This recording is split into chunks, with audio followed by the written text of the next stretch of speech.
চিন্ময় দা আর আমি প্রকাশ পাত্র হয়তো উপরে উঠতে পেরেছি এখনো পর্যন্ত, আর সবাই লেজে গোবরে হয়ে গেছে নিচে। হ্যাঁ, খুব এনজয় করছি, না হলে 1 হাঁটু বরফ পেয়েছি, একদম এক হাঁটু, পরিষ্কার আমার তো বরফ।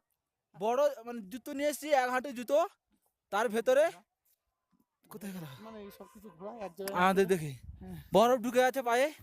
হ্যাঁ এই বরফের দেখো লেভেলটা কত, কেমন কেমন বরফটা।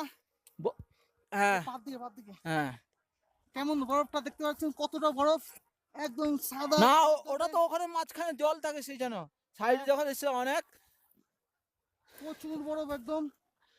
আমার পায়ে কোথায় পোঁত থাক, পোঁত ঠান্ডা হয়ে যাচ্ছে। হ্যাঁ। আর উঠতে আর পারবো একটুকু কিন্তু আছে।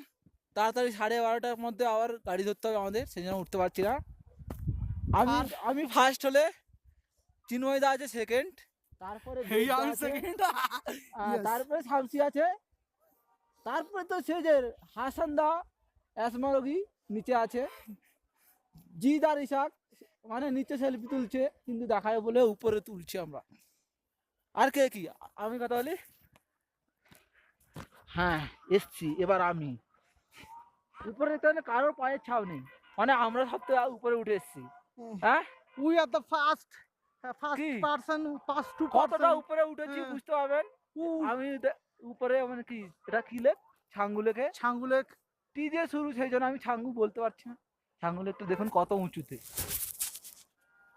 ছাঙ্গু লেক কতটা থেকে উঁচু। কতটা উঁচুতে আমরা আছি। এই হাসান দা, রাজেশ দা, চিন্ময় দা, নিবেদিতা, তারপর কে কে এসছে, সমীর দা, অম্লান, ওরা ছোট ছোট দেখা যাচ্ছে না উপর থেকে, ওরা নিচে তো দেখাই যাচ্ছে না ওদের মুখ।